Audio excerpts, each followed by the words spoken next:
Hey guys, just wanted to show you Standalone 24 valve. It's a 2001 24 valve Cummins 6-speed manual, 4-wheel drive. How I wired it up. So I'm running the stock PCM, obviously the Cummins ECM. And what I had to do, as you've seen on other YouTube videos, I'm sure, you have to this goes to your power distribution center under the hood. Basically, your factory fuse block is what that hooks into. All you need, sorry about this ladder. All you need are these 3 wires. Like I said, this is a 2001. I'm running a fast lift pump, so I don't have a factory lift pump there.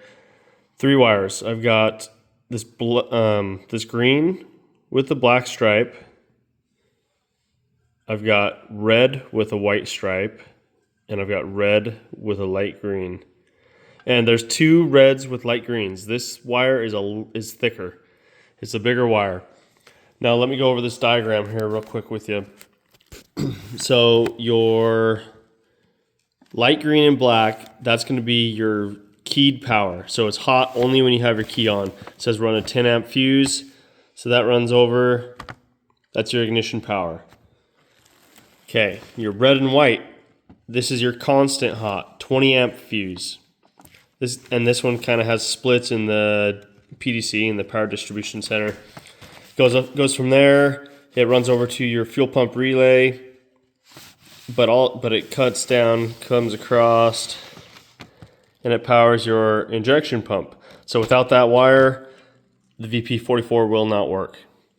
Okay, and then this last wire, red and white, comes down. It's like I said, it's constant hot.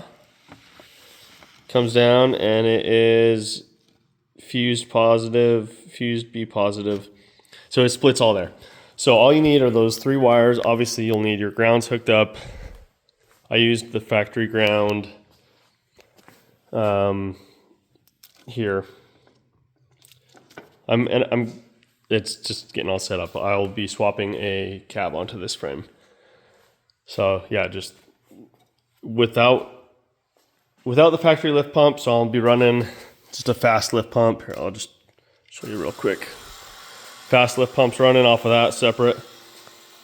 So that eventually would be tied into keyed power. All right.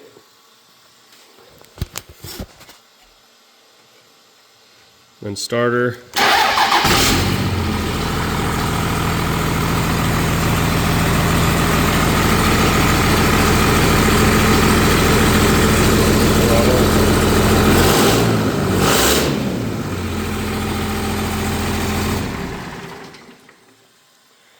That's it. If you have questions, let me know.